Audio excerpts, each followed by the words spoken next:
fields because they also have names. That you want to generate buttons for, but you want to store info like a callback for the button, a whole new class just for that. You want to throw it in. Hello, Geek Panther. I'll get to your comment, GNIF, in a bit. Bugs me that you have a list of an object that you want to generate buttons for. Okay. So you have like a bunch of cars and you want to make buy buttons to buy those cars on a shopping website. But you want to store info like callback for the button.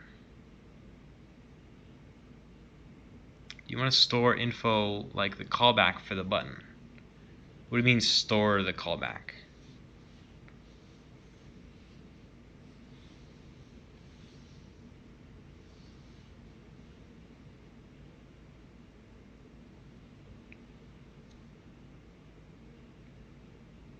Wouldn't the callback be on the button and not the car?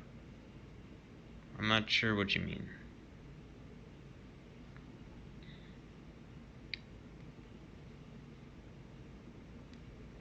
It's a little info related to creating the menu, but not part of the car class. What kind of info are you talking about?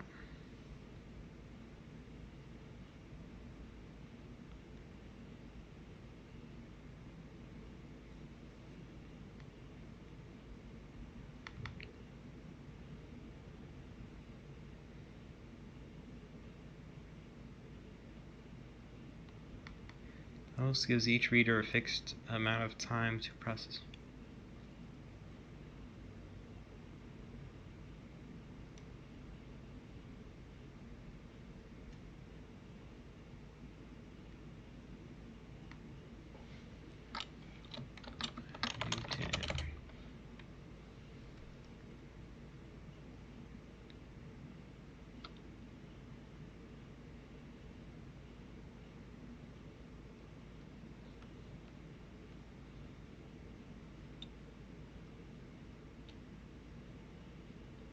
Use case classes is the right thing.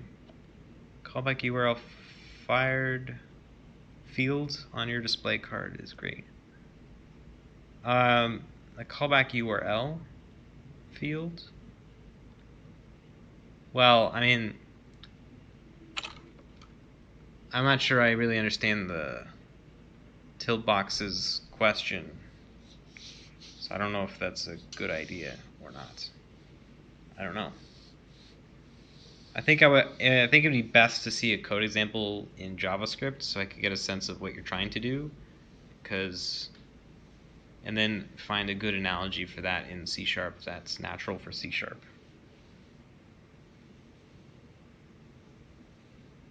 wants to over-engineer. I think he's not. Or Tiltbox is avoiding over-engineering. They want to. They don't want to use classes if they don't need to. So they were saying they wouldn't do this in JavaScript. They wouldn't make a class just to store the things in it. So why would they do that in C#? Which is a fair comment to make. And then there's the question of adding other fields, which is something you don't do in C#, but maybe there's a different way of thinking about it that would make sense. I don't think it's over-engineering. I think they're just engineering differently, and they're trying to avoid going down a complexity rabbit hole in C#. Well, the problem isn't classes or using classes. The problem is you have a car, and then you have a car.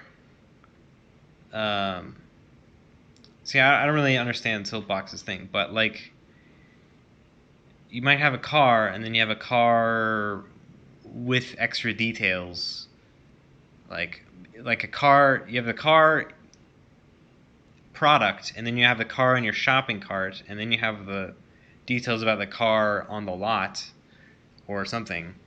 Maybe car is a bad example, but if you make a bazillion different structs or classes for all these different things, it can get problematic. And you can put them all in one struct or class, but then also it gets problematic.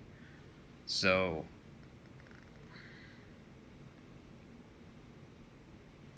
and extending, that sounds like a bad idea too. I don't know the use cases though.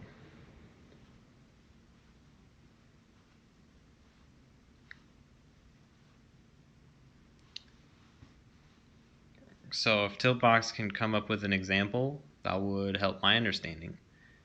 Maybe Kanar is right, and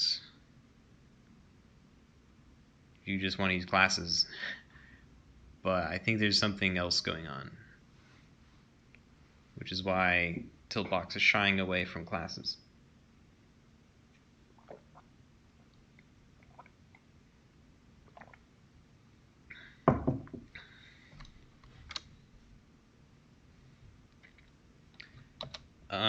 So while we wait for Tiltbox, I don't know if they pieced out. I'll look at Gnif's stuff. So 14 minutes ago. Okay. So you open this dev shm, okay. You check for errors, good. You don't have a new line character, bud. Forgetting your new line. I don't know if you hear a Gnif. You're missing your new line.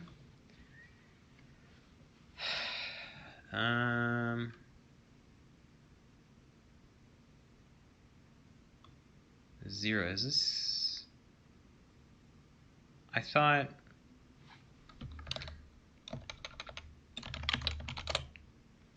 Yeah, this takes a pointer. How are you giving it 0? In C. I thought 0 doesn't coerce into a pointer in C.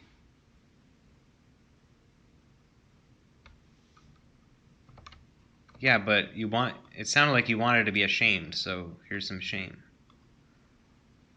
I don't understand what's going on with the 0, because in C++ this would work, because 0 can be implicitly converted to a pointer, but not in C, I don't think. So here, instead of using printf, well, here you can use p-error. P-error. So p-error, it basically prints your message and it prints the errno string. So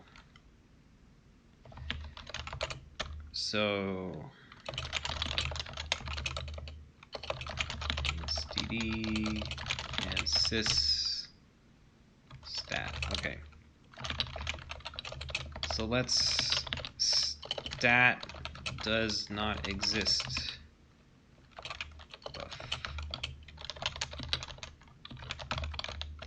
RC equals -1, p error stat failed. Else stat succeeded. Return 0, return 1. So, oh great, chat's covering everything. So if we compile a program and run it, we get